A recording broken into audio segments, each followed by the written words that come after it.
வாங்குறதுக்காக சிந்து எத்தனை பேர் முன்னாடி நிப்பாட்டி வச்சு சங்கடப்படுத்துறதுல எனக்கு கொஞ்சம் கூட உடன்பாடு இல்லை. ஒவ்வொரு முறையும் ஸ்னேகாவுக்கு இதே வேலையா போச்சு. பஞ்சாயத்துங்கிற பேர்ல ஊரை கூட்டி என் பிள்ளைய கேட்காத கேள்வியெல்லாம் கேட்டு பலகுனிய வைக்கிறான். ஒரு தப்ப செய்யலன்னு ஒரு முறை நிரூபிக்க முடியும், இல்ல 2 முறை நிரூபிக்க முடியும்.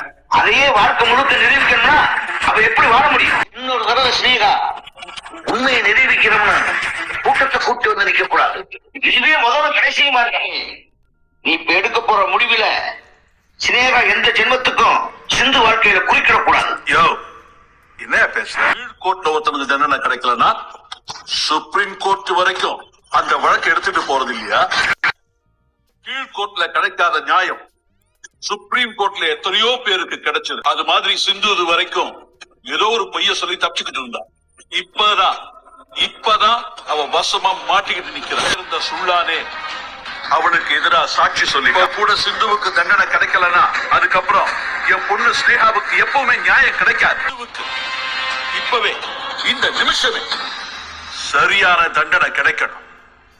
இல்லன்னா நான் சும்மா விட மாட்டேன். எல்லாரும் பேசுறாங்கம்மா, உங்க மருமக சிந்து மட்டும் ஏன் வாய் திறந்து பேச மாட்டேங்கிறாங்க? சொல்றது உண்மையா பொய்யான்னு வாய் திறந்து சொல்லுங்க. அப்பதானே பஞ்சாயத்துக்கு ஒருத்தருக்கிற எங்களுக்கும் எது சரி எது தப்புன்னு புரியும். இங்க பாரு சிந்து, சுல்லா சொன்ன அத்தனையும் உண்மைன்னு உன் மனசாட்சிக்கே தெரியும். பேசாம நீயே உண்மையை ஒத்துக்கிட்டு உன் கழுத்துல இருக்கிற தாலியை கழட்டி சாமி உண்டியல்ல போட்டு